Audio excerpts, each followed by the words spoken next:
शहरातली पोरगी पुन्हा तिच्या जुन्या अवतारात परतली। नमस्कार मंडळी, माझं नाव पल्लवी। सुरुवात करते आजच्या व्हिडिओला।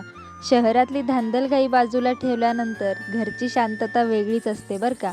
पण घरी आल्यावरही गप्प बसेल ती पल्लवी कसली। अंगण थोडंही घाण तिला आवडत नाही, लगेच आवरायला घेतलं। आता मी आवरायला घेतल्याशिवाय इथे कोणी आवरायला घेत नाही, कारण मम्मीला माहिती आहे ताई आल्यानंतर ते सगळं ती स्वच्छ करूनच देईल। आणि बरीचशी कामं मम्मीला असतात हो, एकटी किती सांभाळणार आहे ती। म्हणून मीही आल्यावर लगेच कामाला लागते। आणि सगळ्यात मोठा प्रश्न म्हणजे तुम्हाला सगळ्यांना वाटतं की मी नाशिकला आल्यानंतर एवढं काम करते, मग पुण्याला का काम करत नाही।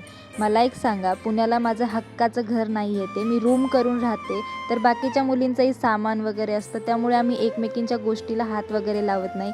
घर माझं हक्काचं आहे हो, मी ते कुठलेही सामान कुठेही लावू शकते, कितीही वेळा स्वच्छ करू शकते, कितीही वेळा ठेवू शकते। त्यामुळे मी इथं आल्यावर कामातच दिसत असते सतत तुम्हाला। मला ही गोष्ट चांगलीच माहीत आहे की तुम्ही घरचे व्हिडिओ मिस करत होते, आणि बऱ्याच जणांच्या कमेंट्सही येत होत्या की ताई तुझी घरची लाईफ पाहायला खूप आवडते, आता तसे व्हिडिओ कधी पाहायला मिळतील।